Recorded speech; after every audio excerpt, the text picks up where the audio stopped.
Hey guys, what is up, Mage here? Do another World of Tanks Xbox gameplay commentary here on Fisherman's Bay Standard Battle. We're on the E50, and today, guys, I want to talk about something that it's a particular basic strategy or tactic, whatever you want to call it, that I don't see a lot of people understanding that they need to take advantage of it. And it's understanding when you can make a play and when you can't make a play. And a lot of times people screw this up a lot. In other words, what I mean is people will try to force the issue. They will try to force and make something happen. You know, it's kind of like watching a quarterback in football. They'll drop back, their team's losing or whatever, and they need a first down or they need to get down the field. And they just force the pass in between, you know, 2 or 3 freaking defenders and the ball gets picked off. You see that a lot in football. Well, it's kind of like that here in World of Tanks, where you will see guys try to force to make something happen. And I'm guilty of doing this myself. Hell, I still make the mistake. But you gotta have enough common sense when you can get away with something and when you can't. Now, I don't have a fantastic game here, but I do have a reasonably good game. I make up for it here at the end. I was obviously looking at the matchup from the enemy team, so I knew it wasn't too crazy. Time to roll out. And I end up running into my friendly light tank like an idiot. Make sure he understood it wasn't intentional. So when you're playing on Fisherman's Bay, there are 3 ways to play. One, you go to the valley side, or you go to the town side. And if you go to the town, you gotta have the armor, you gotta be ready to brawl. And if you go valley side, you're gonna be using long sight lines. You gotta be stealthy. You gotta have the gun for it. And if you go middle like I am, you gotta have maneuverability, because that's what your job is. You are spotting and you're taking flanking shots. And I feel like middle is just tailor-made for medium tanks, so that's why I always go here. Initially, I go up here, I get spotted by the T-71. I decide to back up because I don't want to find out what has shots on me. And, you know, there you go, 2 T-30s. They could have had shots on me. Take a shot here. I was aiming at the second T-30, but I couldn't hit him because, yeah, he ended up stopping, and a little bit of RNG kind of screwed me over. Take a shot here at the C-75. Speaking of RNG, guess what? That shot went into the ground. Fuck you too, RNG. Reloading, and I'm not letting this E-75 walk away. I just couldn't let him get away from me. Took another shot. I kind of aimed that a little ahead. Ended up hitting his upper glacis, so I was kind of annoyed. Back up.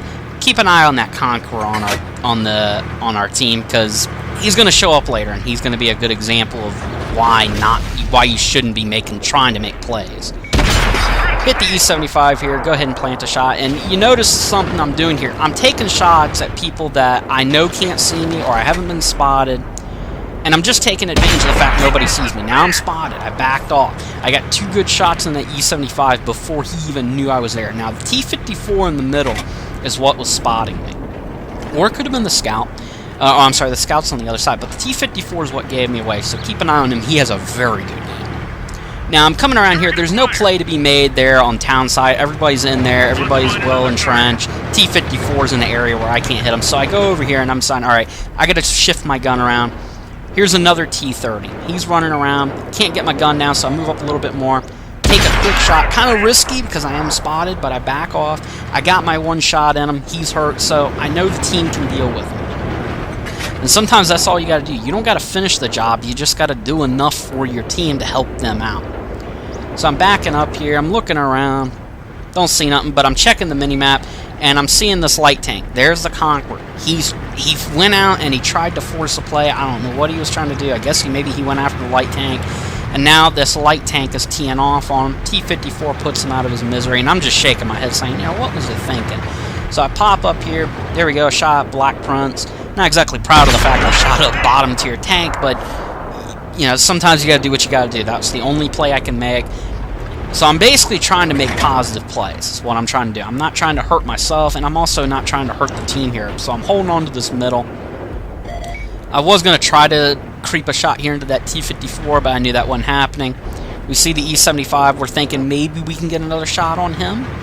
Target acquired. But this T-54, man, he just will not leave me alone. So I decided, alright, rather than risking a brawl with a T-54, I would rather back up and just kind of play it strategically. I ended up backing up here, and I was thinking about flanking around and hitting that T-54, but I hit the tree like an idiot, and I kind of gave my position away. And I was wanting to engage that T-54 on my terms, you know, and if you can brawl with a T-54 and an E-50, a lot of people think T-54s are invincible, but if you engage them on your terms, you can beat them soundly, I might add. And you're going to see an example of that later. Hesitate here, trying to shoot the T-71, but I ended up backing up because I knew that T-54 was in the area. I took a you know, questionable shot at the T-54. I was kind of hoping, you know, RNG would have been on my side, but yeah, it wasn't happening. Even if RNG was on my side, chances are it would have bounced. So I bounced back. And this T-54 is just, you know, he's single-handedly keeping this game even for his team, and he has a very good game. And there's no reason for me to do anything stupid. You know, I can't go flying down there trying to protect this Yag Tiger. You're going to see him just disintegrate. I could do that, and I do feel guilty leaving this guy there to get killed, but there's nothing I can do for him. I could fly down there, and I might be able to get some damage done, but really, in reality, by the time I get down there, he's going to be dead, and now I'm out in the open. And I'm going to die shortly after. So I decide it ain't worth it. I'm not doing it, no matter what. So I decide to wait on the cavalry. I got an STA-1 coming up behind me, and now I have a 122-44. I'm peeking around here. I'm looking for an opportunity. I get spotted. Should be shortly. There you go. T-54 spotted me through multiple bushes, so I back up. There's no reason for me to do anything stupid. I gotta wait on the cavalry anyways. STA-1 here backs me up. I didn't know what medium tank it was, but I knew it had to be something with a reasonable gun and was reasonably decent. So I see the 54 now, and I figure, alright, now or never. This is where I gotta make a play for the team, and I gotta, you know, make more of a showing. So I spring in here, and I take a shot here at the T-54. Auto-aimed it, but, you know, whatever. You gotta do what you gotta do. T-54 bounces right off the upper glacis. And right here, I felt like I kind of got bullshitted by RNG. Took a shot, hit the... Yeah, it was maybe the very edge of the upper glacis on a T-54, but I don't know. I felt like I had it at an angle. I could pen right through that upper with no trouble, but got screwed. And this is another example of screwy RNG. Some of it's, you know, poor aim on my part, but I felt like I should have penned that, but whatever. RNG screwed me, so I got a little annoyed here, and I said, you know, YOLO time. I go flying up here, take a shot from the 54, get hit by the E-75, ram the T-54, put in a huge chunk of damage, and this is where you can beat T-54s in Brawl. If you beat them on your terms, you can kill them. We ram them, get them out of the way. I'm keeping that building between me and the E-75. E-75 here gets tracked, so I start side-scraping out a little bit, thinking he wasn't tracked. Then I realize he was tracked, so I shoot him. He bounces right off the side of my armor. Go ahead and get some cover between him and me. And it looks like the 122-44 and the STA-1 both hit him, and the STA-1's going to finish him right now. And that was a good play on his part. He understood, okay, I'm hurt, you know, the E-75 is more focused on me, so he took advantage. But that was an example, guys, of when to make a play and when not to make a play. So, I did not have a stellar game. I did not have a knockdown, drag out, you know, highlight, you know, real kind of performance. But I did have the match I needed to have to help the team out. And that's the basics of this game. Knowing when you can make plays and when you cannot make plays. I popped up only when I knew I could take shots at people and get away with it. And when I did make a play, I made sure I made plays where I had support and I had help with my teammates, like that STA-1. Shout out to that guy in the T-54. He had an incredible game.